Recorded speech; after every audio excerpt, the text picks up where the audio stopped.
Hello and welcome to my YouTube channel. ඉතින් අද මං හිතුවා abiogenesis කියන hypothesis එක නැත්නම් theory එක ගැන පොඩි explanation එකක් දෙන්න. Bio කියන්නේ life කියන තේරුම.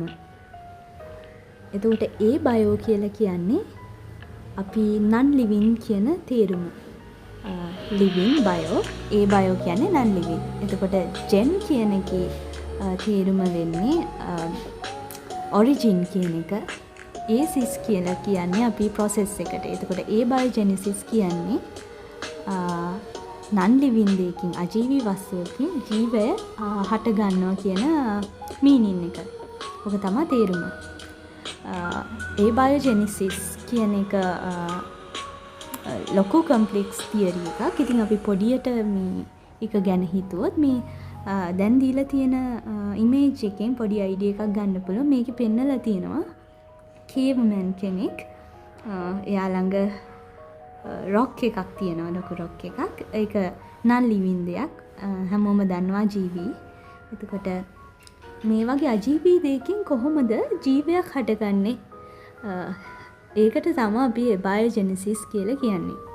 ඒක hypothesis එකක්. තාම සයින්ටිස්ට්ලා එක ගැන හොයනවා. ඉතින් panspermia කියලා තව තියරි එකක් තියෙනවා. ඒ කියන්නේ මේ වගේම තමයි abiogenesis වගේම තමයි. හැබැයි මේක කියන්නේ ස්පේස් එකේ තියෙන abiotic environment එකක් කියලා කියනවා. ඒ කියන්නේ අජීවී environment එකක්. එතකොට මේකෙන්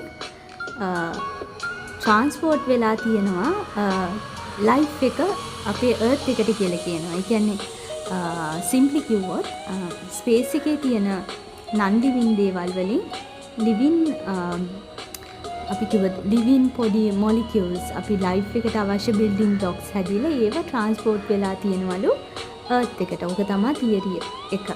එතකොට කොහොමද මේව transport වෙලා තියෙන්නේ? එතකොට first one comments වල තිබිලා තියෙනවා කියනවා හොයාගෙන තියෙනවා amino acids වගේ substance. ඒ කියන්නේ proteins අපිට අවශ්‍ය life එකට අවශ්‍ය proteins.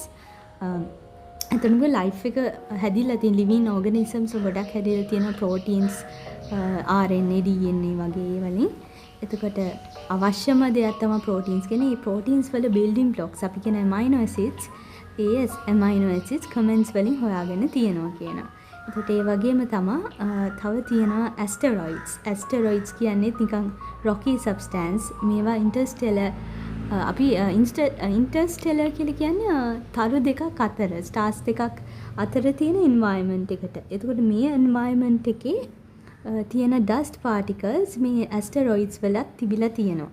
එතකොට මේ ඒ වගේම කියන්නේ ස්පේස් එක පුරාවට මේ amino acids එතකොට life එක build වෙන්න අවශ්‍ය තව molecules ඒ දේවල් තියෙනවා කියලා හොයාගෙන තියෙනවා. එතකොට අපිට සාධාරණ hypothesis එකකට එන්න පුළුවන්. ස්පේස් එකෙන් life එක build වෙලා ඒක transport වෙලා තියෙන අපේ earth එකට කියලා. එතකොට ඕක තමයි අපි ගත්තොත් panspermia කියන theory එකේ meaning එක.